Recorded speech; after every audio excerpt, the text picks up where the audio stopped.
কলকাতার জীবন্ত কালী, যার পুজো হয় অন্ধকারে, যার পছন্দের খাবার দুমুঠো আতপ চাল আর কাঁঠালি কলা। তার মহিমার কথা এতটাই জনমুখে প্রচারিত যে অমাবস্যার দিনে সেখানে তিল ধরার জায়গা থাকে না। আর হবে নাই বা কেন? এমন কোমল হাসি দেখে অনেকেরই অনেক কঠিন অসুখ সেরে গেছে, কিংবা কেউ ফিরে পেয়েছে তার জীবন। যার শুধু দর্শনেই মুক্তি ঘটে কালসর্প, মাঙ্গলিকের মতো সমস্ত জটিল গ্রহদশা। তিনি হলেন মা শ্যামসুন্দরী।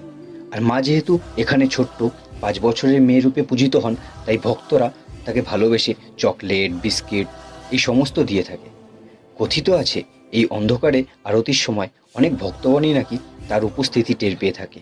কখনো তার চোখের পলক পড়তে দেখা যায়, কখনো তার স্থানের পরিবর্তন ঘটে। দুপুর 12টা এবং সন্ধ্যে 7টার সময় বিনামূল্যে সকল ভক্তগণকে প্রসাদ বিতরণ করা হয়। শিয়ালদা মানিকতলার খুব কাছেই এই মন্দিরটি অবস্থিত।